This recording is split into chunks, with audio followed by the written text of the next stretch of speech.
변방이 아닌 정치 중심에 서고 싶은 내 남자 유쾌상쾌 통쾌 정치 토크쇼 정치인싸. 오늘도 함께하는 분들 소개해드리겠습니다. 안녕하세요, 장성철입니다. 네, 안녕하세요. 도봉구 아나운스타 도나스 김재소입니다. 네, 안녕하세요. 김준우입니다. 네, 안녕하세요. 성남에 사는 현근택입니다. 네, 저는 아나운서 허유루고요. 예, 오늘도 이렇게 네 분과 함께 치열한 정치 이야기 나눠보도록 하겠습니다. 잠시 광고 듣고 와서 바로 이어갈게요. 네, 정치인싸입니다. 청취자 여러분들의 적극적인 참여 언제나 기다리고 있습니다. 휴대전화 문자 샵 8001번, 짧은 건 50원, 긴 건 100원의 정보 이용료가 있고요. 스마트 라디오 미니 그리고 유튜브 무료입니다. 많은 참여 부탁드리겠습니다. 자, 오늘 첫 번째 이야기 시작하겠습니다. 한상혁 방통위원장에 대한 면직안이 제가가 됐습니다. 물론 이제 바로 법적인 대응을 하겠다고 이제 한상혁 방통위원장은 주장을 했고요. 그리고 후임에 이명박 정부에서 일했던 청와대 전 청와대 홍보수석, 대변인 생활도 꽤 오래 하셨었고요. 그리고 이제 국회 과방위원장에는 또 장제원 의원이 선출이 됐습니다. 이거 어떤 그림인 걸까요? 이게 제가 아무래도 방송사 직원이다 보니까 참 제 의견을 말하기는 조심스러우니까 네 분이서 좀 충분히 이야기를 해주셨으면 좋겠습니다. 저는 지금 자꾸 기시감이 너무 들어가지고 10년 전이 자꾸 떠오르는. 저희들도 얘기하기 쉽지 않아요. 패널로서 저희한테 왜 공을 넘기세요? 저희들은 얘기하기 쉬워요. 저희들 야당이니까. 예. 그러니까 이명박 시즌 2죠. 한마디로 얘기하면. 당시 아시겠지만 뭐 이동관 대변인 홍보수석 하면서 여러 가지 일을 했었죠. 예. MBC, KBS, 뭐 정현주 사장 해임, 그러니까 미디어법도 해서 종편도 만들고 했는데 그랬죠. 결국은 이제 총선이 1년 앞으로 다가왔고 그 전에도 보면은 계속 뭐 좌파 방송 때문에 뭐가 안 되느니 계속 이러고 있잖아요. 그런 결국은 방송 장악 시도로 볼 수밖에 없죠. 그러니까 언론을 잘 아는 사람이고 예. 그리고 지금 한상혁 위원장의 문제도 사실은 법에 나와 있어요. 이분은 탄핵 결정이 아니면은 면직 안 된다라고 나와 있습니다. 예. 결격 사유도 딱 나와 있어요. 국가공무원법에 면직 사유 보면은 뭐 집행유예 판결이 확정되거나 예. 해야 되는데. 그러니까 기소만 했을 때 면직된다. 이거는 제가 보기에 법원에 가서 무조건 깨지게 돼 있어요. 네, 무조건 깨지게 돼 있습니다. 이거 정지를 받아들일 수밖에 없는데, 근데 임기가 2달밖에 안 남았고. 그러니까요. 2달밖에 안 남았는데 왜 이렇게 무리를 하느냐. 그러니까 물론 처음부터 계속 나가라고 하고 국무회의에서 빼버리고 감사원 감사도 1년 동안 하고 수사도 하고 다 했거든요. 예. 그러면 이제 자진해 나갈 줄 알았는데 저는 우리 논란을 약간 키우는 것 같아요. 그러니까. 2달 기다리면 어차피 임기 끝나고 새로 임명하면 그렇죠. 되잖아요. 그렇죠. 근데 만약에 지금처럼 계속 법적으로 문제 가면 이게 쉽게 안 끝나거든요. 근데 약간 이제 힘을 보여줄 필요가 있다. 이 생각을 좀 하는 느낌이 들어요. 그러면은 지금 현 변호사님 말씀은 적어도 당신은 임기 끝까지 하는 꼴은 내가 안 보겠다 이렇게 느껴지신다는 그렇죠. 거예요. 그러기도 하고 우리가 이 정도 힘이 있어. 그러니까, 저는 이제 뭐 MBC나 KBS나 다른 YTN이나 이런 언론사들을 보내는 시그널도 있다. 예. 우리가 그냥 순수하게 가만히 이렇게 그냥 뭐 하진 않는다. 밀어붙여서 할 거다. 이제 이런 걸 보여주는 것 같은데 그럼 아무리 생각해도 2달 남았고 법상으로도 안 맞고 법상은 어쨌든 금고 이상 판결 받아야 면직 결격 사유가 되거든요. 예. 아니 탄핵하거나. 예. 그러니까 그렇게 규정해 놓은 이유는 그거 이하인 경우 기소 단계에서는 하지 말라는 얘기거든요. 근데 왜 이렇게 할까? 그렇다 보니까 당연히 한 전 위원장도 이 면직 사유 자체가 부당하다고 지금 주장을 하고 있는 그렇죠. 겁니다. 당연히 예. 근데 알 텐데, 현 변호사님이 약간 확대 해석을 한 거긴 해요. 그러니까 왜냐하면 그 위원장을 방송통신위원장을 대상으로 탄핵 소추가 가능하다라는 얘기는 예. 그게 곧 탄핵 소추 가결이 아니면 면직할 수 없다라는 얘기는 아니거든요. 그러니까 그 현 변호사님은 약간 확대 해석을 한 거기 때문에 이거는 쟁점으로 비화할 가능성은 있어요. 그래서 그건 앞으로 뭐 우리가 재판 결과를 두고 봐야 되겠지만은 적어도 한상혁 위원장 같은 경우에는 지금 관련 공무원들이 3명이 지금 구속되어 있는 상황이고 담당자가 3명이 구속되어 있고 6명이 TV조선 재승인 관련된 네, 문제죠. 그래서 6명이 기소가 되어 있는 상황이기 때문에 예. 적어도 위원장으로서 직무를 원활하게 수행할 수 있느냐에 대해서는 다들 의아해할 거예요. 적어도 그런 상황에서 지금 제대로 위원장직을 수행하지 못하는 경우에 뭐 품위 손상이라든지 여러 가지 이유로 면직은 할 수 있기 때문에 적어도 법상은 저는 이건 문제는 안 될 거라고 봅니다. 이제 이거는 한번 따져봐야 될 것 같긴 한데 대통령실에서는 직접 중대범죄를 저질러서 형사소추되는 등 정상적 직무 수행이 불가능하다라는 게 이제 면직 처분의 사유였습니다. 아예 그 공지사항을 통해서 이 법 3개를 얘기했다는 거예요. 위계에 의한 공무집행 방해, 예. 직권남용, 허위 공문서 작성 등 뭐 요 3개 범죄를 이제 적용해야 된다라고 얘기를 했다는 건데 저는 무슨 대검 대변인이신 줄 알았어요. 대통령실이 왜 이렇게 얘기해요? 대통령은 무죄 추정의 원칙에 따라서 얘기를 하거나 아니면 뭐 이렇게 해야 되는데 저는 좀 이상하다고 생각을 하고. 그러니까 물론 이제 명명백백한 경우에 뭐 면직을 어떻게 해볼 수도 있겠죠. 예. 근데 이제 다만 이제 방통위법 8조의 신분보장이란 규정이 있는데 여기서 이렇게 직무상 의무를 위반한 경우나 부당한 이득을 취한 경우라고 이제 면직 사유가 있긴 있어요. 예. 근데 그건 이제 좀 확실해졌을 때죠. 위반한 경우인데 위반했는지 안 했는지 불분명하잖아요. 예. 거기다가 법원에서 한상혁 위원장에 대한 구속영장이 기각됐어요. 그랬죠. 그런 상황에서 이건 정말 무리한 수다라고밖에 저는 보여지지가 않고 전현희 국민권익위원장도 계속 뭐 감사하고 하더니 결국 지금 임기 만료 채울 거 아니에요. 그렇죠. 그러니까 저는 이 부분은 대통령실에서 잘못 판단하고 있는 것 같고 그 다음에 그 후임으로 이제 예정된 게 또 이동관 전 수석이다. 뭐 또 할 말이 앞으로 진짜 구말리 같은데. 예. 이거는 정말 인사 참사에 가까운 행태인데 이렇게 무리를 하는 면직, 이렇게 무리를 하는 홍보 차기 방통위원장 내정자 지명이면 정치인사의 앞날은 올가을에 어떻게 되는 걸까? 올가을에 어쨌든 방송가에 어떤 피바람이 불까? 이런 걱정과 고민이 굉장히 많이 됩니다. 그러니까 일단 며칠 전에 이제 MBC 보도국 뉴스룸에 이제 네. 압수수색이 들어왔었잖아요. 그리고 나서 이제 요 뉴스를 딱 보는데 야, 이거 뭐지? 약 이런 생각이 딱 들더라고요. 근데 일단은 제가 이제 네 분께 좀 궁금한 거. 2달 남은 걸 이렇게까지 땡겨서 처리한 이 이유는 뭘까요? 2019년 9월 이후에 한상혁 방통위원장이 했던 모든 일들은 상당히 문제가 있고 법적으로도 앞으로도 문제가 있을 거야라는 신호를 주고 싶어하는 것 같습니다.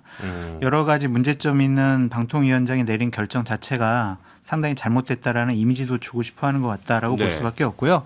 저는 한상혁 방통위원장이 상당히 편파적이고 편향적인 사람이기 때문에 방통위원장으로서는 상당히 부적절한 자리에 있는 것이다라고 계속 생각과 인식을 갖고 있었거든요. 예. TV 조선 재승인 문제도 그렇고 2020년 3월에 권경혜 변호사에게 전화를 걸어서 한동훈, 윤석열 나쁜 X야 쫓아버려야 돼. 이런 식의 얘기를 했거든요. 그러니까 이런 분이 과연 방통위원장으로서 엄정하게 중립적으로 직무를 수행할 수 있었을까라는 그런 생각은 좀 있습니다. 근데 제가 개인적으로 걱정되는 것은 그래도 한상혁 방통위원장이 있었으니까 제가 방송을 패널로서 활동을 했지.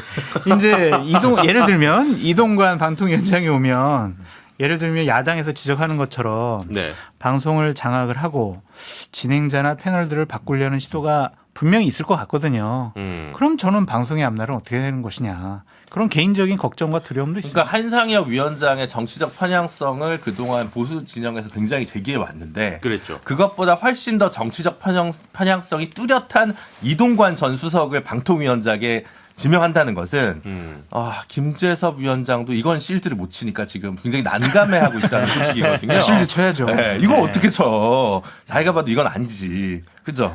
지금 방통위 보시면 알겠지만 새로 이제 민주당 추천했던 최민희 의원은 임명을 안 하고 있죠. 안 했죠. 다른 분들도 안 하고 보면 있죠. 다 MB 때 했던 사람 변호사도 보면 다 이효재인가요? 누구? 김효재 변호사도 그렇고 다 보면은 이제 방송 장악 시나리오를 위에서부터 쭉 짜가는 거예요. 방통위부터 딱 장악하고 그 다음에 이제 MBC KBS 쭉 그 전에도 그랬잖아요. 그 전에도 보면은 그 순서로 갔는데. 야, 이게 최민희 위원과 이동관 위원장 이렇게 생각을 해보니까 이것도 참 그림이 강력하네요. 그러니까 또 그런 구도로 가는 건데 사실은 지금 말씀처럼 뭐 한상혁 위원장이 편파적인 걸 떠나서 그냥 언론은 그냥 자유롭게 놔두면 돼요. 우리 네. 윤석열 대통령이 맨날 자유 하잖아요. 하면 되는데 누가 봐도 노골적으로 딱 언론 장악 시나리오로 들어가는 거잖아요. 지금 압수수색도 지금 앞에 언급했습니다만 사실은 우리가 인사청문회 때 대부분 인사청문 자료도 기자들은 다 돌아요. 예. 그게 무슨 주민등록 초본 물론 사적으로 주고받는 건 안 되지만 그게 결국은 그게 있어야만이 위장 전입이라든지 아니면 재산 추적해가는 기초 자료가 주민등록 초본이거든요. 네네. 그걸 가지고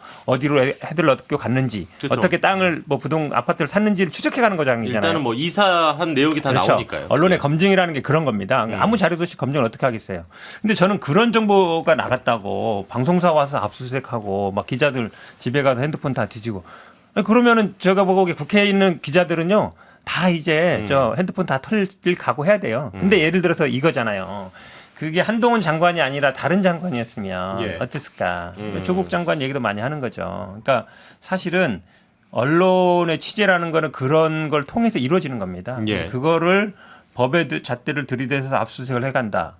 더구나 실세 장관이기 때문에 이걸 마치 경찰이 했으니까 뭐 한동훈 장관이 관이 없는 거야 라고 생각하는 사람이 누가 있겠어요. 근데 실세 그건 장관이니까 그런데 하는 거지. 그러니까 예를 들면 기자들이 관행상 청문회 자료들을 뭐 단체방에 공유를 해서 그 정보를 알아내고 뭐 보내기도 하고 했다고는 하더라도 그 관행의 이유로 예를 들면 제3자가 고발한 사건이잖아요. 이건 한동훈 장관이 직접 고소한 사건도 아니고 제3자 뭐 해당 구의원이 네. 고발을 한 사건에 대해서 경찰이 수사를 진행했던 것이고 실제로 개인정보보호법 위반 소지가 있었기 때문에 그에 대해서 영장 청구를 한 거고 법원이 발부한 영장에 따라서 압수수색을 한 거잖아요.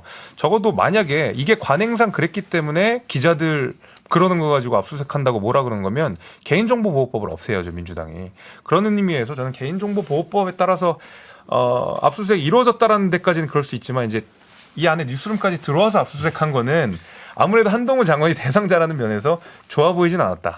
자, 네. 일단은 MBC 뭐 압수수색 관련된 이야기는 우리 지금 주제에서 약간 벗어났으니까 다시 돌아오죠. 네, 일단은 다시 돌아오고요. 네. 이동관 뭐 지금 이제 특보. 네. 전 청와대 홍보수석 내정과 관련된 이야기를 좀 해보겠습니다. 햇님님을 비롯해서 사라님, 박혜정님, 테루테루님 등 정말 많은 분들이 지금 우리 유튜브 댓글로 학폭 이거 어떻게 할 건데요? 라고 이동관 전 수석의 아들 학폭 논란 괜찮겠냐 하시는데 그러니까요. 이거 어떤 내용이었죠? 그러니까 그 아들분이 예. 학교 다닐 때 하나고를 다닐 때 저는 한 명인 줄 알았는데 4-5명에게 학폭을 했다. 그래서 그 중에 2명이 인권위에 진정서를 제출했다. 예.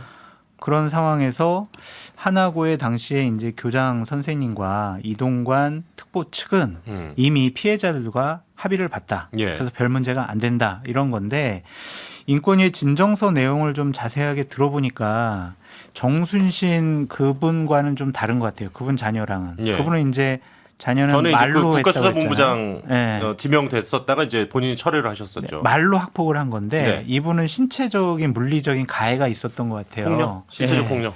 그 상당히 피해자들이 괴로워하는 진정서가 있거든요. 음.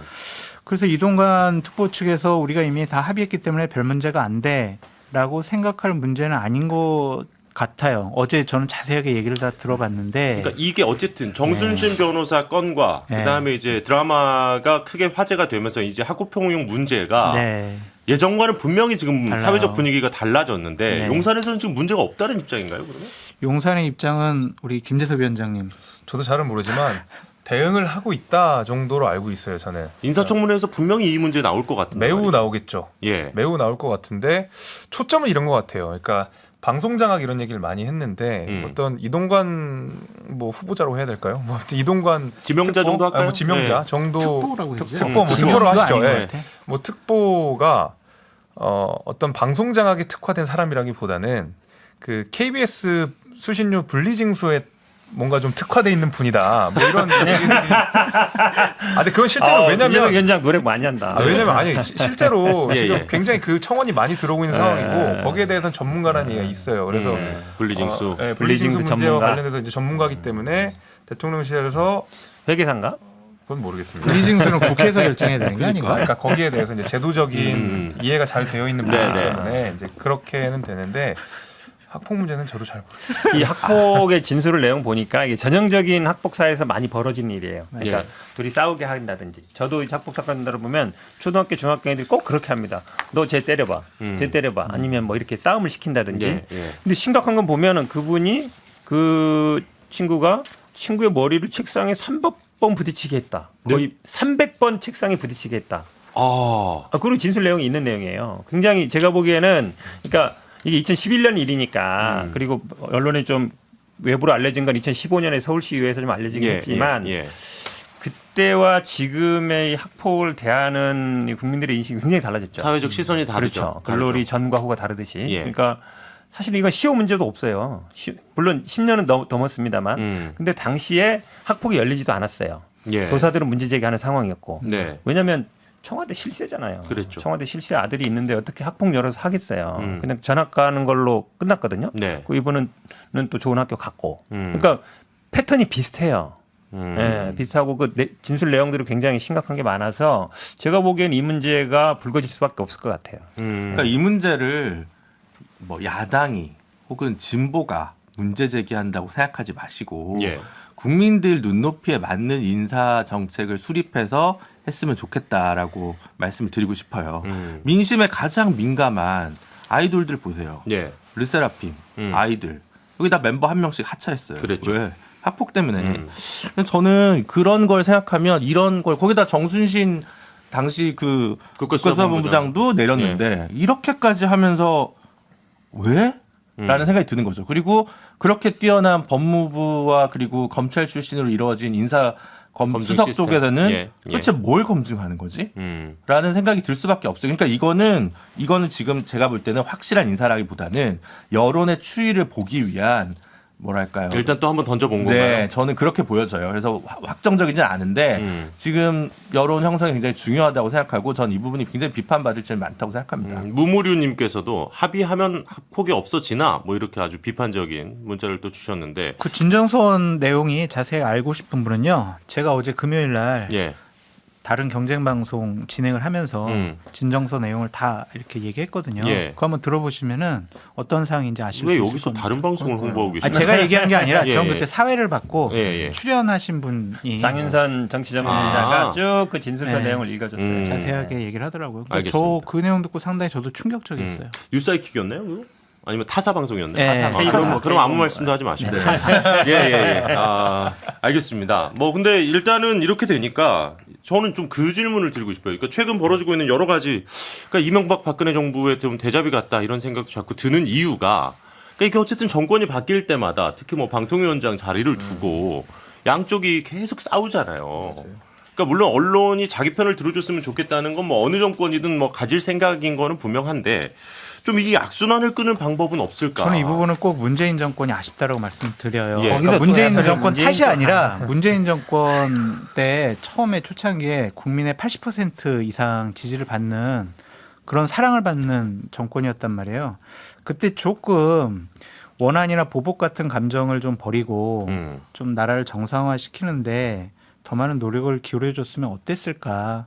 그냥 상대 진영은 완전히 없애버려야 할 집단으로 삼아서 완전 무너뜨렸거든요. 지금 좀 그렇게 하시면 안 될까요? 그러니까 그때 안 했으니까 지금 이제 지금도 그랬으면 좋겠다는 생각이 그러니까 어. 문재인 정권 첫 출발점이 상당히 아쉽고 그것이 잘못됐다라고 비판을 하면서 이 정권이 들어섰잖아요. 네.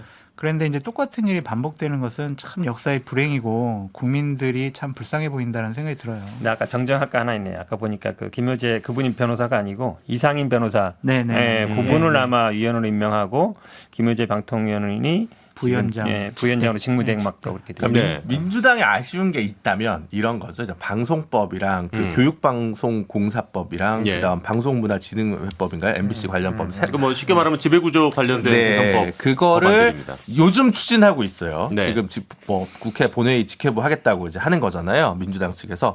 근데 본인들이 집권당일 때는 그걸 안 했어요. 근데 야당일 때는 그게 또 당론이었다가 안 하고 있다가 지금 야당 되니까 다시 추진하거든요. 예. 그러니까 본인들이 여당일 때 그 약간의 어떤 기득권, 인사와 관련된 이니셔티브를 놓지 못했던 거죠. 예, 그거의 개혁에 좀 미진했다라는 부분이 저로서는 뭐 민주당이 그 정도 비판은 좀 받아 안아야 될 거라는 생각이 안타까워요. 들고 그래서 공영방송이 조금 더 정치적 중립성, 독립성을 가질 수 있도록 하는 여러 가지 장치들이 필요할 것 같은데 예. 이걸 그와 관련해서 이동관 수석이 특보가 과연 어떠한 비전을 갖고 있는지 저로서는 상당히 의문입니다. 여기에 더 들어가는 게 이제 장제원 거방위원장 예. 딱 하면 이제 투톱치게 되는 거잖아요. 예. 이동관, 장제원 그림이 딱 그려지잖아요. 윤핵관, MB맨. 또 어쨌든 장제원도 MB 쪽이었고 그러면 이제 그 국회와 정부에서 딱 역할할 사람들이 정해진 거잖아요. 예. 정해지고 그걸 통해서 지금 MBC 계속 탄압하지만 KBS 뭐 수십 년 얘기했지만 그게 핵심은 아니고 뭐 또 YTN 민영화라든지 아니면 예를 들어서 뭐 TBS도 지금 그렇게 됐지만 쭉쭉쭉 이제 갈 거 눈에 보인단 말이죠. 그림을 그려지는 게 우려스러운 상황이죠. 이걸 인위적으로 자꾸 하려는 게 저는 좀 그래요. 사실은 그냥 놔두면 되는데. 근데 가방위원장. 저는 저는 근데 한 가지 민주당에 문제 제기를 하고 싶은 게 그런 게 눈에 뻔히 보이잖아요. 네. 근데 장제원 위원장을 과방위원장으로 선출을 해줘요? 아니 그거 선출은 아니 그게 관례라도 관례로 하는 거지. 그럼 예를 들어 당신 방역 장악할 거니까 안 돼요 이러면은 뭐야 그러면 협치하자는 얘기 나오겠죠. 그러면 그 얘기를 다 하시면서 왜 새삼스럽게? 그러니까 그게 앞뒤가 안 맞아. 아니 왜냐하면 각 앞뒤가 위원장을 안 맞아. 이렇게 각 당이 주면 거기에 자체적으로 선출하면 대부분 그거를 그냥 받지. 아 당신이 안 돼 그런 경우는 근데 없어요. 예를 들면 민주당이요. 그걸 받은 이유는 실제로 그 상임위원회 위원장이 할 수 있는 역할들이 그렇게 크지 않기 때문에 그래요. 지금 사실 뭐 아까 뭐 방송지배 구조 관련해서 뭐 이런저런 법안들 말씀하셨지만 네. 상임위원장이 할 수 있는 거는 지원하는 것밖에는 딱히 별로 할 수 있는 게 없어요. 장제원 위원장은 방송통신 분야의 개혁 작업에 박차를 가할 거다 이렇게 또 본인이 얘기를 아니, 했으니까. 그러니까 박차를 가하려는 의진이 있다 하더라도 네. 상임위는 이미 민주당이 다 과방이 다 장악해놨는데 위원장이 할 수 있는 거는 뭐 지연 뭐 이 정도밖에 안 돼요. 그러니까 사실상 그 민주당이 장제원 의원을 상임위원장으로 하는데 동의를 해준 것은 그걸 예. 다 알기 때문에 아니 해준 거예요. 그거를 사실은. 민주당이 동의라 그러면 사실은 아니 상임위원장 아시잖아요. 어디 하기로 딱 정해놔. 네. 그럼 각 당 가서 정해. 그럼 그거대로 그대로 받지. 그럼 그거 올라왔으니까 당신 안 돼 반대. 근데 예를 그런 들면 경우가 에이, 없잖아요. 역사적인 그때 상임위원장 말이 되는 얘기 하지, 하나도 안 줬던 상식적으로. 기억도 아이고, 있는데요, 참. 뭘. 그러니까 역사적인 기록이라도 민주당이 남겨놨어야 된다. 이러이러해서 부적절한 사람이라고 생각을 한다. 문제 제기를 했어야 되는데 여기까지 하시죠. 네. 상임위원장 문제 제기 안 했다라고 또 도와줬다는 충분히 얘기를 하신 것 같으니까. 예, 광고 듣고 와서 계속 이어가도록 하죠.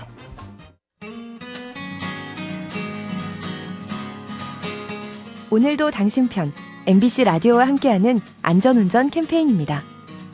오늘 전국 대부분 하늘이 구름 한 점 없이 깨끗해서 초여름 햇살이 여과 없이 쏟아지고 있고요. 때문에 지금 강릉은 기온이 벌써 28도까지 올랐고 서울도 25도 안팎인데 빠르게 기온이 올라가고 있습니다.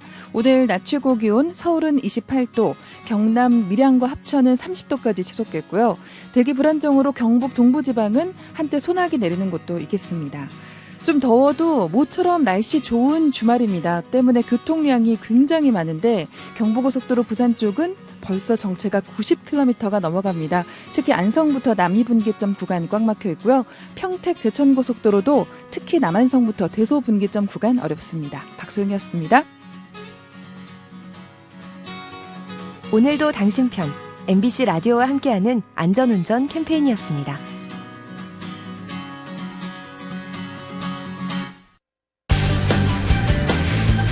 지금 여러분께서는 유쾌한 정치 토크쇼 정치 인싸를 듣고 계십니다. 네, 정치싸입니다. 방통위원장 관련된 이야기를 쭉 해봤습니다. 뭐 김준우 변호사님 아까 광고 나가는 사이에 꼭 마무리 멘트 하고 싶으신 저는 게 뭐 있으시다고. 무슨 뭐 방송 장악이니 뭐니 이런 건 정치적 프레임이라고 이제 뭐 반대편에서는 볼 수 있을 것 같아요. 네. 주장을 할 수도 있을 거니까 그거는 뭐 논외로, 아니, 그러니까 정치적 공론의 장에서 좀 우리가 좀 더 토론을 할 문제라고 얘기를 생각을 하고, 다만 이 정부에 좀 우려되는 부분은 다른 건데요. YTN 매각과 관련된 부분이에요. 예, 그게 예. 이제 한전이 갖고 있고 마사회가 이제 갖고 있는 지분들이 있는데 이거를 이제 시장에 내놓을 거라는 거죠. 근데 이게 사실은 뭐 굳이 따지면 지난 정부도 좀 저는 아쉬운 부분이 있습니다. 서울신문 같은 경우도 결국 그렇죠. 건설자본 인수를 해가지고 네, 네. 조금 말이 많습니다. 그래서 뭐 상당히 퇴사도 많이 했었고. 네, 그래서 YTN 같은 경우도 뭐 YTN과 YTN 라디오를 또 분리해가지고 뭐 종편이 가져간다 이런 시나리오가 기사에 나기도 했어요 올 봄에. 그래서 저는 그 채널도 이제 나름대로 또 갖고 있는 어떤 공영성이나 공공성이 있기 때문에 예. 이 부분들을 좀 오히려 이제 민간 매각이 더 위험하다라고 생각할 수 있는 부분이 있어서 그 부분에 대해서 누가 되시든 좀 지켜주셨으면 좋겠다는 우려와 당부를 드립니다. 네. 자, 이제 다음 주제로 넘어가 보도록 하겠습니다. 데자뷰 2탄인데요. 노동자의 이제 시위 진압 관련된 이야기를 좀 하겠습니다. 포스코 광양제철소 앞에서 고공농성을 벌이던 한국노총 소속의 노동자를 진압하는 과정에서 저도 이제 그 화면을 되게 여러 차례 돌려봤습니다만 이 경찰이 올라오자 쇠파이프로 노동자가 올라오는 지게차 같은 거를 쳤어요. 쳤는데 그리고 나서 경찰이 진압봉으로 노동자의 머리를 내리쳐서 피를 흘리면서 이제 부상을 당했습니다. 뭐 경찰도 다쳤기 때문에 대응을 한 거다라는 이제 경찰 측의 주장이고요. 정글도와 쇠파이프를 휘두르며 저항해서 진압봉을 사용했다 주장을 했는데 그 화면을 보시면 정글도는 테이프 같은 걸 잘라내는데 쓰고 경찰이 올라오자 내려놨던 장면이 있었어서 이게 과잉 진압이냐 아니냐, 어떻게 더 친절하게 진압하느냐라는 그 얘기는 이제 장해찬 청년최고위원이 했었죠. 어떻게 더 친절하게 진압을 하느냐. 어떻게 보시는지 궁금합니다. 일단은 노동 문제다 보니까 김준우 변호사님 얘기를 좀 먼저 좀 들어볼까요? 네, 뭐 전형적인 과잉 진압이라고 저는 생각이 들고요. 그 영상 보시면 알겠지만 7m 높이의 아시바로 쌓은 아시바가 아니라 뭐 어쨌든 철제 구조물로 쌓은 곳에 혼자 이렇게 올라가 있는 분이셨어요. 네. 그러니까 사실은 뭐 극단적으로 얘기하면 식수나 뭐 이런 걸 차단만 해도 사실 내려올 수밖에 없지 않습니까? 네. 그러니까 이게 뭐 그렇게 강제 진압을 꼭 할 일이었는가? 뭐 단체로 뭔가 불법적인 시위를 하는 것도 아니고 그 어떤 노동조합 간부가 최소한의 그 단체 교섭 요구를 위해서 막루 위에 혼자 올라가 있었던 건데 예. 그것까지 굳이 막 경찰을 동원해가지고 진압을 시도하는 자체가 저는 뭐 상당히 이해가 안 가고 나머지 뭐 정글도를 휘둘렀다 이 부분은 영상엔 잡히지 않아서 정부 발표를 경찰 발표를 그대로 좀 이해하기는 좀 어렵고요. 그래서 저는 그 게다가 머리까지 때릴 일이었는가. 그리고 4대 1이거든요. 영상으로 봐도. 그래서 명백한 과잉 진압이라고 저는 생각하고 이게 과연 경찰관 직무집행법을 준수한 진압이었는지에 대해서 상당히 의문입니다. 그러면서 또 이제 캡사이신을 활용하는 또 얘기가 경찰청장에 의해서 나오다 보니까 더 이런 것들이 좀 가중되고 있는 것 같은데 어떻게 보셨는지요? 예, 김재수 위원장님. 저는 좀 부적절했다고 생각합니다. 그 정부의 대응이 좋지 않았다고 생각하고 경찰청의 대응도 좋지 않았다고 생각하는 것이 불법 시위와 당연히 정부 입장에서 강경하게 대처할 필요가 있겠죠. 근데 예. 이번 시위 같은 경우에는 제가 그 진압이 좀 부적절했다고 생각하는 이유는 이번 시위는 단순히 그냥 어떤 이해관계를 관철시키려고 했던 시위는 아니었고요. 광양제철이 그 노동자들이 그 소송을 이긴 거예요. 그래서 대법원이 이걸 이행하라고 했었는데 광양제철이 사측이 이걸 이행하지 않은 까닭에 노조가 한국노총이 이제 파업을 하게 된 것이거든요. 예. 그럼 사측에게 일단 잘못이 있는 겁니다. 그렇기 때문에 그들의 시위나 집회가 명분이 없지 않아요. 물론 그 가운데서 뭐 살상용 무기를 사용했고 이거는 뭐 진실관계는 규명을 해봐야 되겠지만은 그 가운데서 이 노동자들이 파업을 하는 그 시위를 하는 그 명분을 생각해 본다 그러면 우리 경찰도 좀 조심해야 될 필요가 있었는데 좀 과격했다. 그리고 이런 분위기가 계속 상승이 되는 것 같아서 저는 약간 걱정은 됩니다. 네, 상승이 되고 있대. 저도 이 지점이 되게 네. 걱정이 되는 지점이라서. 왜냐하면 또 게다가 최근에 그 건설 노조였었네. 어디 그 진압한 한 분이 특진을 했어요. 경찰청 내에서. 그것 때문에 특진한 건지는 모르겠습니다만. 그 특진과 관련해서 공문이 내려왔습니다. 그렇죠. 그래가지고 집회를 잘 관리하는 사람들은 특진이다. 이게 공문이 내려왔었죠. 그러니까 이제 분위기 자체가 노조를 우리가 잘 때려잡으면 승진할 수 있다라는 분위기를 만드는 것 자체가 좀 우려스럽습니다. 그러니까 어쨌든 노동자분들이 이렇게 투쟁을 할 때도 불법이나 폭력 시위는 있어서는 안 된다. 좀 그렇게 먼저 말씀을 드리고 싶어요. 하지만 경찰이 이번엔 좀 너무 과잉 대응하지 않았느냐. 그러니까 물론 쇠파이프를 막 흔들었지만 이렇게 경찰분들이 곤봉으로 막 머리를 때리는 거 보고 야 저거 잘못하면 정말 큰일 날 수도 네. 있겠다라는 생각이 좀 들더라고요. 그래서 이러한 것들이 뭐 시위하는 것도 경찰이 시위를 못하게 하는 것도 다 국민의 생명과 안전을 지키기 위해서 그런 거 아니겠습니까? 상당히 좀 위험스러워 보였고 아까 김재석 위원장님 말씀해 주신 것처럼 자칫 잘못하면 선을 넘는 행동들이 있어서 부득이하게 큰일 날 수도 있겠다는 생각이 들어요. 옛날에 시위하다가 진압하다가 이제 생명을 잃는 분들이 계셨잖아요. 그래서 또 살수차 얘기가 또 나오니까 네, 우리가 아직 그 백남기 농민 생각이 다들 있는데. 네.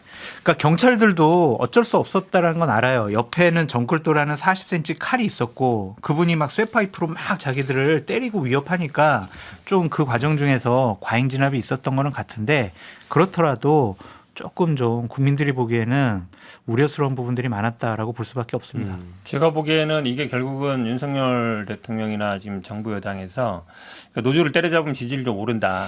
화물연대도 그렇고 민주노총 뭐 1박 2일 시위도 있고 그러니까 그런 부분 예를 들어서 문제가 있는 부분은 하면 되는데 이게 너무 눈에 보이는 거예요. 그러니까 사실은 그날 뭐 그 영상 다 보시면 알겠지만 이분이 혼자서 어떻게든 이제 해보려고 하는데 뭐 양쪽에서 탁 이렇게 하는 거잖아요. 근데 그걸 굳이 이렇게 가격하면서 때리면서 해야 되느냐. 그거를 예를 들어서 하면은 뺏고 그렇게 여러 명이 이렇게 에워싸서 하면 되는 건데 나중에 내려오고 싶으니까 막 여기 막 피도 흘리고 막 수술했다는 거잖아요. 근데 보기에도 억압적이다, 폭력적이라는 게 보이고 지금 캡사이신도 나오고 뭐 물대포도 얘기 나오는 것처럼 사실은 근데 그거를 멈추거나 아니면 이게 좀 할 생각은 별로 없는 것 같아요. 이게 약간 그러니까 노조를 때려잡으면 지지를 오른다라는 생각을 갖고 있는 것 같고 근데 우리가 뭐 노동개혁, 교육개혁, 뭐 연금개혁 얘기하지만 노동개혁이 노동자들 노조 때려잡는 게 노동개혁은 아니잖아요. 근데 그런 분위기로 몰아가는 게 절 답은 없는데 결국 뭐 수사 이걸로 아니면은 뭐 이런 진압하는 걸로 몰아가는 것 같아서 갈등을 자꾸 키우는 방향으로 같은 것 같아서 좀 걱정됩니다. 사실 이제 그렇게 되다 보니까 한국노총도 지금 이제 그 노사정 대화에서 지금 이제 빠지겠다 뭐 이런 이제 그걸 논의하겠다 이런 얘기를 하고 있습니다. 이미 이제 양대 노총 가운데서 이제 민주노총은 이미 빠져 있고요. 그렇다 보니까 아무래도 이제 노동자와 사용자 그리고 정부 사이의 대화 채널에서 노동자 측은 아예 빠지게 될 수도 그러네요. 있는 네. 아예 대화가 단절이 될 수도 있는 그런 좀 위험성이 또 생기고 있는 상황인데요. 뭐 박대출 국민의힘 정책위 의장은 또 이렇게 얘기했잖아요. 불법 시위 못 잡으면 국가 포기하는 거다. 그러니까 이게 그래요? 참 그러면 사랑제일교회는 왜 안 잡아요? 거기는 몇백억 뭐라고 하죠? 그 따내려고 알박기 하려고 했다는 네. 게 이제 파다했던 거잖아요. 근데 실제로 거기 같은 경우 화염병 던지면서까지 저항해가지고 결국 그때 법원 판결에도 불구하고 강제 집행을 못했던 건데 그랬죠. 그때 과잉진압하지 않았거든요. 오세훈 시장 때문에 과잉진압했겠죠 예전에. 그러니까 용산 참사 제가 말씀드리는 거예요. 그래서 저는 이게 그 격렬한 저항이 있을 때 물리적으로 모든 것을 다 억압하고 봉쇄한다고 해서 문제가 해결되지 않기 때문에 인내 그리고 소통이 분명히 필요하다. 그거의 공직자 그리고 위정자의 자세라고 저는 생각이 하는데 이건 무슨 대결 구도로 모든 것이 해결될 수 있는 것처럼 저는 이제 이런 그 인식 그리고 특히 집권 여당의 정책위 의장께서 이런 얘기하는 부분은 상당히 우려스럽다는 말씀을 드리고 저는 이 싶습니다. 부분은 좀 다른 생각 갖고 있고요. 예. 불법 폭력 시위는 당연히 정당한 공권력 집행을 통해서 바로잡아야 한다라고 말씀드리고 싶습니다. 고 노무현 김대중 정권 시절에도 불법적인 시위에 대해서는 상당히 강경한 진압을 했었어요. 그래서 노조들도 좀 법을 지키면서 폭력적이지 않은 그런 시위를 했으면 좋겠고 그렇다고 정부가 잘하는 것이냐라고 보기는 좀 어려워요. 왜냐하면 예. 어쨌든 대화와 타협, 협상 이런 것을 통해서 노사정 대화가 잘 이루어지도록 해야 되는데 김문수 경사노위 위원장이 제대로 그런 역할을 했느냐라는 부분에 대해서는 당연히 비판의 소지가 있다라고 보여집니다. 네. 예를 들면 불법 시위에 대한 강경 대응에는 분명한 조건이 하나가 따라가요. 그러니까 사전에 여러 가지 노사 분쟁들이 있을 수 있습니다. 그래서 사전에 예방을 하거나 사후에 해결하려는 노력이 반드시 수반돼야지만이 그럼요. 강경 대응이 명분이 생기는 건데 과연 우리가 정부 여당 그러니까 여권에서 충분한 그런 사전 협의라든지 사후 해결에 노력을 했느냐 하면 거기는 아무래도 좀 부족한 점이 있는 것 같습니다. 그러니까 이게 갑자기 분위기가 대통령이 불법 시위 차단해라 뭐 이렇게 나오니까 예. 그동안에 뻔히 하던 그냥 야간 문화제도 갑자기 불법으로 가는 거. 그러니까 현상은 똑같아요. 현상은 똑같은데 그거를 대하는 이제 경찰이라든지 지금 정부의 태도만 달라진 거거든요. 맞지 않습니까? 네. 그럼 이거를 자꾸 이제 노동자들이 뭐 폭력적으로 지금 집회나 시위 현장에서 뭐 쇠파이프나 아니면 뭐 화염병 사라진 지 오래됐어요. 예. 그냥 또 행진하고 끝내거든요. 근데 거기에 갑자기 막 밀어붙여가지고 한다. 그러면 이분들도 사람이기 때문에 왜 격앙되죠. 그러세요? 반발하게 돼 있는 거예요. 네. 그러니까 이 불법 폭력이라는 거를 자꾸 그러니까 탓하지 말고 안전선 지키고 해오면 돼요. 지금 최근에 한 2, 3년, 4, 5년간의 집회 현장에서 충돌 없었어요. 한 번도. 네. 없었거든요. 그러니까 시위자끼리 예를 들어서 이렇게 시위자들끼리 충돌하도 경찰이 그래서 막으면서 했었거든요. 예, 예. 그러니까 욕을 좀 심하게 하는 경우는 있어도 물리적인 충돌은 없었어요, 최근에. 네. 근데 이게 그렇게 가고 있잖아요. 이제 그런 게 어찌 보면 자꾸 이제 더 세게 진압하고 이러면서 생기는 문제이기 때문에 제가 보기에 그냥 가이드라인을 지키는 선, 서로 충돌만 안 하게 하는 선만 하면 되는 것이지 여기에 자꾸 뭔가를 물리적인 어떤 방법을 동원하는 건 제가 보기에 위험한 수위로 가는 그러니까 거예요. 이게 지금 아까 김재수 위원장이 얘기하셨던 상승 갈수록 분위기가 점점 격해지는 험악해져. 그리고 이제 노동자도 더 그렇게 되고 그리고 또 이제 시민들 입장에서는 민폐 집회 때문에 못 살겠다 또 이렇게 되고 그러니까 시민들과 또 노동자들 사이에서도 이게 또 반목이 생기고 그렇죠. 그리고 또 진압은 강해지니까 이쪽도 더 강해지고 이게 참 너무나도 걱정스럽더라고요. 제 개인적인 생각이 노동 문제는 만약에 정부가 여기다 칼을 댄다 그러면 예. 정말 날카로운 메스로 그 부적절한 부분을 살짝 도려내는 방식으로 저는 개혁을 해야 된다고 생각하거든요. 근데 지금은 칼보다는 약간 도끼로 이렇게 뭔가 뭉툭하게. 개혁을 하는 뭉툭한 걸로 하는 느낌이에요. 그래서 훨씬 정교하게 갔으면 좋겠다는 생각이 들고 노동자들의 불법 시위 국민들도 불편하고 정부 입장에서 당연히 막아야 되지만은 그들의 목소리 중에서 합리적인 부분들을 우리가 받아줘야 되는데 네. 양쪽이 다 강경 대치를 해버리면 목소리가 안 들리거든요. 폭력만 남게 되거든요. 이제 그런 부분은 저도 우려스럽죠.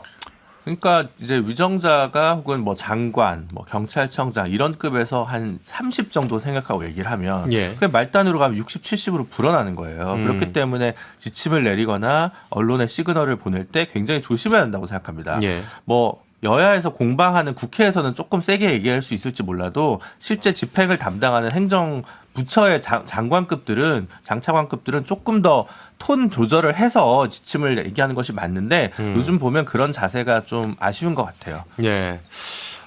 문자 몇 개 소개해드리고 이 이야기는 이제 슬슬 정리를 좀 하겠습니다. 5696번님은 노동조합이 제 역할을 할 수 있도록 하는 게 노동개혁이지 무조건 노조만 때려서 자기네들의 말을 듣도록 강제하는 건 개혁이 아니라 폭력입니다. 이렇게 주장을 해주셨고 또 0553번님은 이거 어린 시절의 공안정치 시절의 모습들이 생각나네요. 이렇게 또 유튜브 댓글 중에는 이 집회와 시위가 너무 많아서 일상생활에 너무 불편하다는 의견들도 상당히 많이 있었습니다. 예.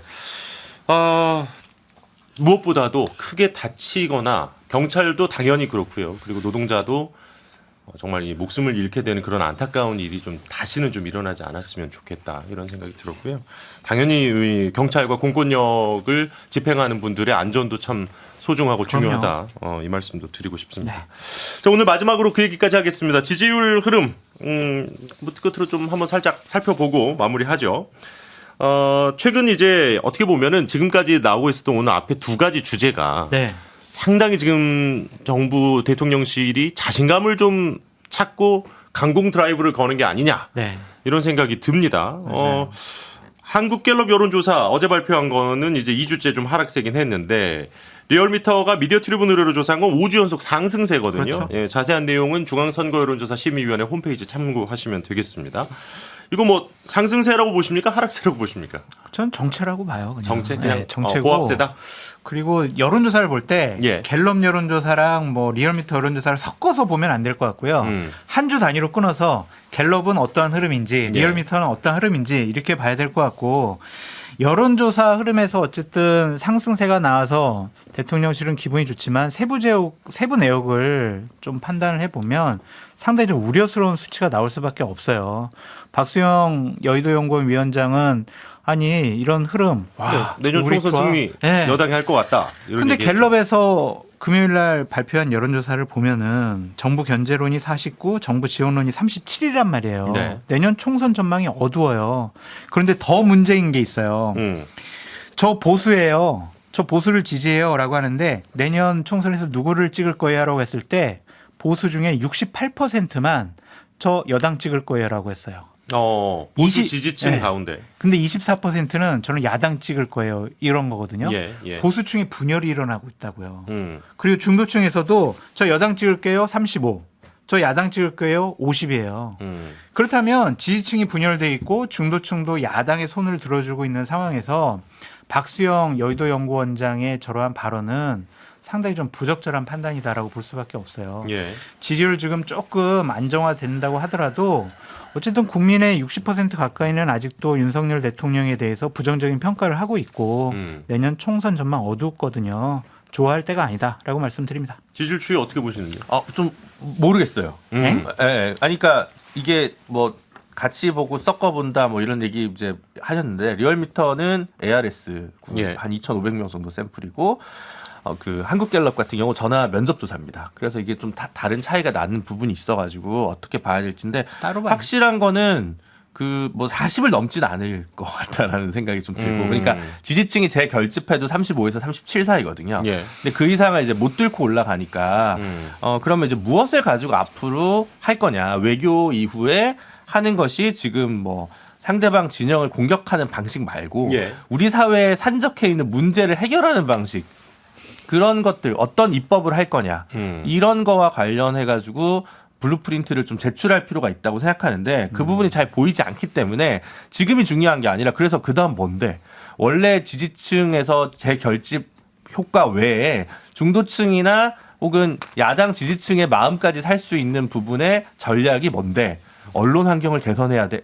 이거는 아닌 것 같아요. 네. 그 말씀하셨으니까 이거 김재수 위원장 그때 현장에 계셨어요? 네, 저는 있었습니다. 이거였죠. 이관섭 국정기획수석이 국민의힘 전국 당협위원장 워크숍 특강에서 맞습니다. 이게 지지율이 지난 1년 동안 잘 안 나왔던 이유가 이제 이 언론이 기울어진 운동장이다. 전반적으로 그 당협위원장들은 좀 동의를 하는 분위기였습니까?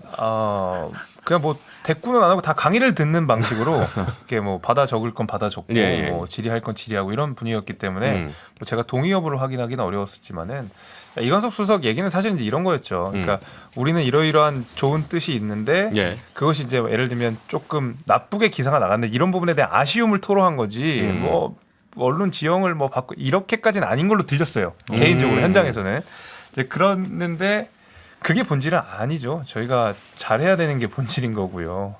그 지지율은 저는 위기로 느낍니다. 왜냐하면 그래요? 제가 있는 도봉구 지역은 예.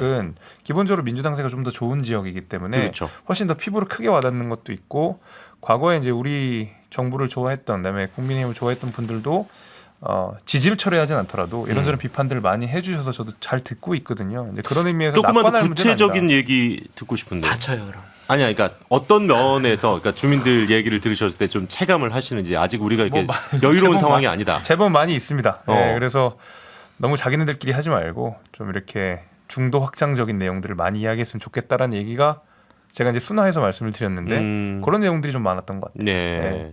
아무래도 이제 가운데로 현장에서 보고 가라. 직접 주민들을 만나시다 보면 또 체감을 하시는 부분이 없지 않아 있을 것 같은데 현 변호사님 얘기도 들어봐야죠. 뭐 지금 윤석열 대통령 지지율 걱정할 때가 아니에요, 민주당은. 걱정은 그러네요. 안 예, 봐요. 맞네요. 뭐 민주당도 상황이 굉장히 어렵지 않습니까? 네. 지금 돈봉투 수사도 있고 코인 문제도 있고 지금 뭐 계속 재판도 받고 있는데 사실은 민주당 내에서 뭐 되는 게 잘 없어요. 혁신기구도 빨리 못 띄우고 있고 저도 뭐 얘기하고 있지만 뭐 되는 것도 없고 안 되는 것도 없고 당원들도 답답하고 다들 답답한 상황이에요. 근데 예. 빨리 좀 뭔가 좀 그러다 보니까 내일도 아마 무슨 혁신 쪽에서 기자회견 하는 것 같은데 밖에서는 굉장히 뭐 좀 바꾸자 하는데 지금 의원들은 제가 보기에 약간 다들 이제 불안해요. 다음에 내가 불려가나 뭐 이러고 있거든요. 근데 이제 혁신 기구를 지금 이제 원내에서 만들자 그러니까 예. 밖에서 저처럼 밖에 있는 사람들은 아니 당신들이 혁신 대상인데 당신들이 만들어? 막 이런 논의다 보니까 잘 안 되고 있어요. 잘 안 되고 있어서 저는 뭐 혁신 기구를 원내에 만드는 건 말이 안 되는 것 같고 예. 당의 기구로 만들어서 좀 제대로 좀 혁신안을 만들어서 밀어붙였으면 좋겠다 그런 생각을 하고 있어서 사실은 뭐 윤석열 대통령이 아무리 못하더라도 아무리 실수를 하더라도 그게 야당이 대안이 되거나 아니면 우리가 야당이 좀 기대해 볼 만 해야 주는 거거든요. 그렇죠. 상대방 실수한다고 우리한테 오는 건 아니니까 그런 면에서 보면 지금 민주당도 굉장히 걱정이 많습니다. 그러니까 지금 양쪽 다 지금 뭐 실수가 나왔을 때 상대당의 지지자를 흡수하지는 못하고 있는 상황이죠. 그래서 점점 이제 무당층이 또 계속 커지는 또 그런 상황이기도 한데 오늘 그 마지막 질문은 제가 네 분께 요거 한번 드리고 그렇다 보니까 어쨌든 최근에 이제 분명히 저는 대통령실은 자신감이 좀 있어 보여요. 특히 SBS 뭐 동물농장 출연이라든지 네. 기자회견도 지금 하신다는 얘기가 있습니다. 네. 기자회견 만약에 한다면 네 분이 내가 기자라면 어떤 거 꼭 한번 물어보고 싶은지 짧게 한번 3대 개혁 어떻게 하실 거예요? 물어볼게요. 그렇게 물어보신다고요? 장 소장님 3대 개혁? 네, 노동개혁, 연금개혁, 음. 교육개혁 어떻게 하실 건지 여쭤보고 싶습니다. 왜냐하면은 이게 중요한 문제예요. 그 국가 윤석열 정권이 어떠한 국정 비전을 갖고 나라를 다스릴 것이냐 예. 이 부분이 아직도 잘 보이지 않거든요. 이걸 어떻게 구체화 플랜할 것이냐 좀 그 부분 묻고 싶어요. 알겠습니다. 예. 저는 뭐 경제 문제 물어보고 싶어요. 음. 지금 이제 13개월, 14개월째 무역 적자고 중국이 지금 최대 흑자에서 최대 적자로 났는데 그러니까 중국에 지난번에 무슨 국장인가 와서 몇 가지 얘기했다는 게 지금 언론 보도에 나오지 않습니까? 예. 그럼 일단 중국과의 관계 문제에서 경제 문제, 특히 우리 무역 적자 문제라든지 이걸 어떻게 풀어갈 거냐 혹시 생각이 있느냐? 그럼 또 뭐 시진핑 수석을 만나서 왜냐하면 지금 중국은 약간 제가 보기에 하늘을 가느냐 마느냐 상황인 것 같아요. 예. 근데 어쨌든 중국과의 관계 문제가 우리가 먹고 사는데 중요하기 때문에 이 문제를 어떻게 풀어갈 생각이냐 그런 질문을 꼭 하고 저는 싶습니다. 최근에 이제 국회에서 진행한 공론화조사위원회 결과에 기반해서 예. 선거제도 개혁 어떻게 하실 거냐. 연초에는 뭐 중대선거구 그 검토하겠다고 얘기 우리도 잠깐 했는데 나눴는데 그 뒤로 얘기가 없어요. 네, 예. 지금 정개특위가 다시 이제 연장이 됐으니까 가을에 어쨌든 매듭을 지어야 되거든요. 그래서 근데 정확한 당론이 없어요. 대통령실도 그 후로는 입장이 안 나오고 있어서 예, 그 예. 부분에 꼭 물어보고 싶습니다. 중대선거구제를 포함한 어쨌든 선거제도 개편과 관련된 질문 하고 저는 이제 싶으시다. 국정 홍보 관련해서 좀 제가 기자라면 묻고 싶어요. 그러니까 예. 왜냐하면 전 여당 입장에서 대통령실과 여당이 개혁하고자 하는 방향들, 그다음에 하고자 하는 정책들을 알고 있는데 실제로 국민들이 그 대통령실과 여당이 하려고 하는 정책들을 잘 모르는 경우들이 많아서 예. 예를 들면 이제 기자회견도 이 과거만큼 안 이루어지고 있고 이러다 보니까 좀 국정 홍보 관련돼서 어떻게 하면 좀 좋은 방안이 있을지를 물어보고 싶습니다. 하나 더 여쭤볼게요. 네. 한동훈 장관 출마시킬 건지 정치하는 거 찬성하시는지 그거 답이 여쭤보고 싶어요. 정해져 있죠. 한동훈 장관한테 물어봐야죠. 본인이 판단할 문제입니다. 아니, 대통령이 법무부 장관직에서 해촉을 해야 해임을 해줘야. 네. 아니 근데 뭐 본인이 원한다고 그러면 원하시면 해주겠죠. 해임해 아니 주는 근데 거고. 우리가 그 눈빛과 말투와 억양에서 예. 어떻게 할 거라는 걸 캐치할 수가 있거든요. 또 관심법 쓰시려고요? 네. 느낌적으로. 내심의 의사를 그렇게. 직접적으로 알겠습니다. 말하겠어요. 예. 요렇게까지 네 분의 과연 뭘 여쭤보실지도 궁금했는데 저는 정말로 이동관 특보 방통위원장 내정하실 거예요는 꼭 한번 물어보고 싶다. 이런 생각이 좀 들었습니다. 예. 자, 광고 듣고 와서 오늘 방송 슬슬 마무리하도록 하겠습니다. 네. 정치인사 이제 마무리할 시간인데요. 8998번님은 이게 기자들에게 질문 시간이나 줄지 모르겠네요. 아이고. 정해놓고 하는 한두 명의 질문은 아니었으면 좋겠습니다라는 의견을 주셨는데 그러니까 좀 난상 토론 이런 거 한번 보고 싶긴 해요. 사실 그렇지 않습니까? 아예 문재인 정권 때 안 하시고 왜 윤석열 정권 때 하라고 그러세요? 라고 이제 여당에서는 비판 나올 수 있겠죠. 제 얘기가 아닙니다. 국민들은 또 어떤 걸 묻고 싶어 하실지도 사실 궁금하긴 정말 합니다. 좋겠어요. 예. 문재인 민주당만 얘기하면 다 돼. 워낙 못해가지고 그래요. 워낙 민주당이 워낙 못했어서. 네. 거기다 플러스 하면 언론까지. 이게 참 어쨌든 그 양당이 거대 두 당 그리고 이제 어쨌든 제3당까지도 이렇게 조금 이렇게 저희처럼 얘기 편하게 하면서 그러니까요. 서로 좀 비판할 건 비판하고 이런 분위기면 좋겠는데 너무 이렇게 안 만나시니까 제발 좀 정치인사에 대통령께서 한번 나와주셔도 아니, 참 아니면 좋겠다. 저희가 진짜 인사가 되는 방법도 있습니다. 김기현, 네. 이재명 당대표라도 좀 만났으면 좋았을 것 건데 안 만날 것 같아요. TV 토론도 지금 뭐 얘기가 조금 안될것 애매하게 같아요. 되고 네, 있어서 안 될 것 같아요. 참. 민주당 탓이. 진짜? 이재명 시청자 방송국에서 안 받는 거 내분 아니에요? 고생하시려고요. 감사합니다. 내일 오전 11시 5분에 인사드리겠습니다. 고맙습니다.